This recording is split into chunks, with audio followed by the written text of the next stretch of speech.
Right, in this video we're going to continue working with measures of spread, and we've already talked about the range and the interquartile range. So now we're going to talk about the most accurate measure of spread, which is the standard deviation. So you might ask what is the standard deviation?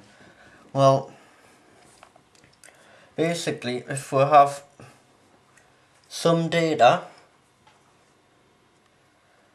we want to use all the data instead of just a few values, like when we worked with the range and the interquartile range.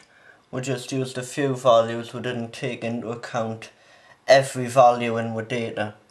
But with the standard deviation, what we'll do is we'll first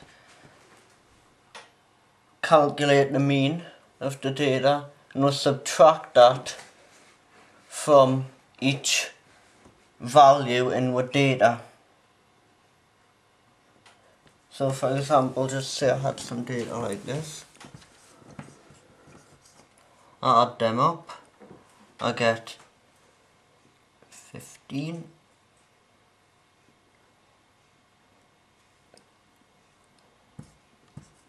I divide by 5, I get 3. Now subtract the mean of each number.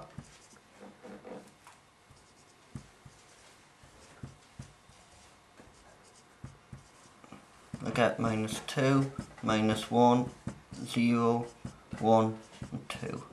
Now notice how these add up to 0 and actually in fact these will always add up to 0, so right here we've got a problem already.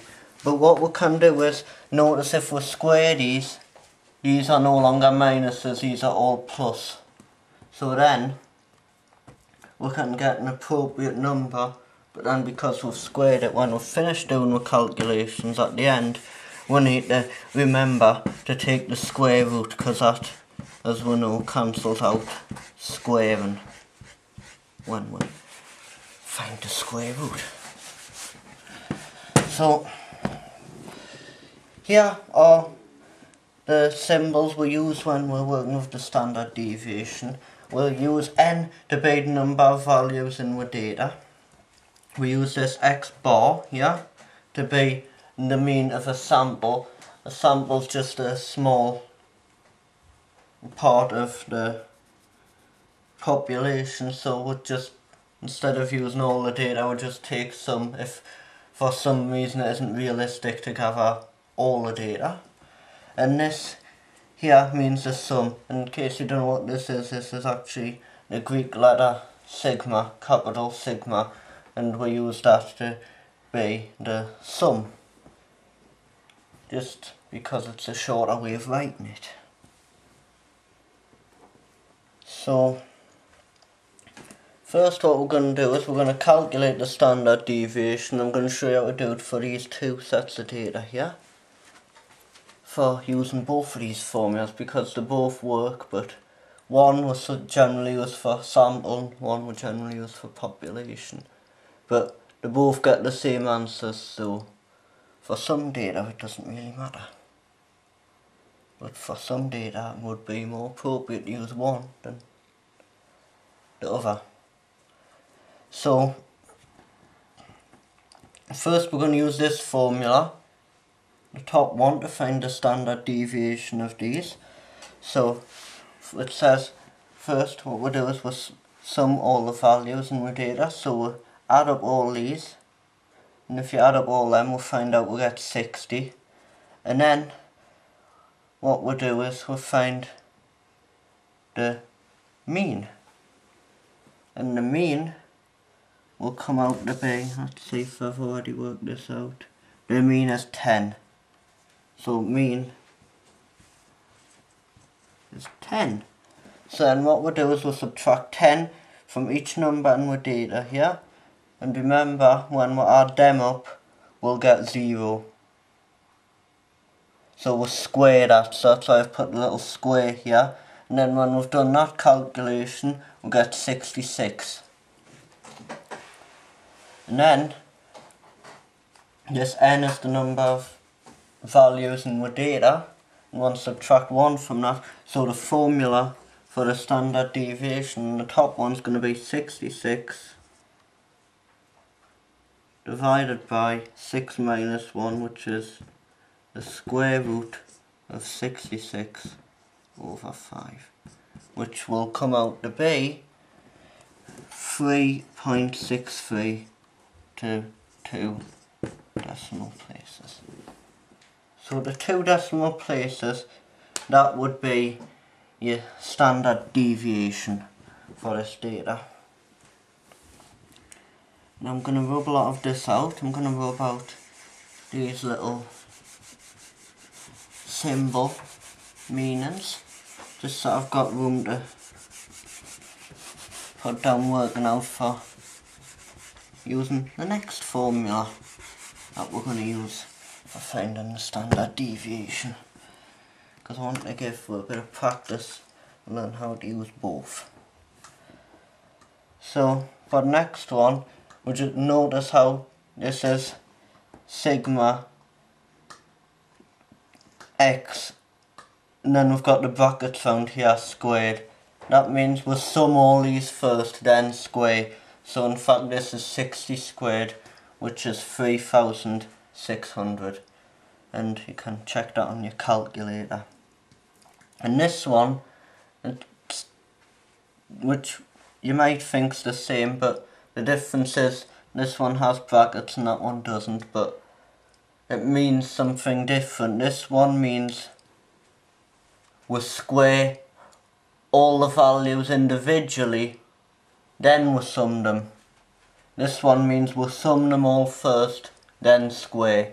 So we'll get a different answer. So, and then putting all these numbers into a formula, we'll get 3,600. No, that's 666 there next. How long is going to be that? So that's 666. And then when we come along here, that's sigma x squared, root of sigma x squared in brackets, so that's 3,600. We'll divide that by how many numbers is in the data, that's 6. So 6 is there, and then that's 6 minus 1 on the bottom, so that's the square root of that divided by 5, and again this comes out to be 3.63 to 2 decimal places. Now I just want to do one quick more example here.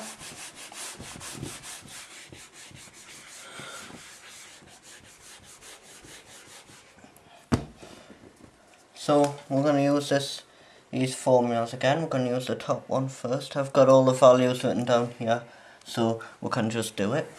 We want to find the square root, and this is the top bit. I've written down the value here, 6, 7, 2, 4, 328 divided by 5, which you'll find out on your calculator again. It comes out to be 3.63 to 2 decimal places. Next, we want to find it again using the other formula, just so I can give you practice using both. And here's the values for that. So the one I want here is, the first one's this one, that's 2,466 minus the 1 squared with the brackets around it, so that's 40,804, and that's going to be over 6 over n minus 1, which would be 5, and that again would come out to be 3.63 to 2 decimal places. Now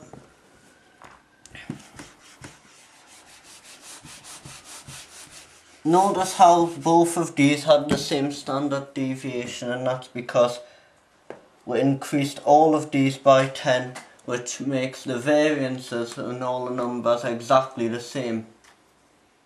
So that's how we find the standard deviation. We can use either of these formulas, and it's quite often helpful to write things in a table.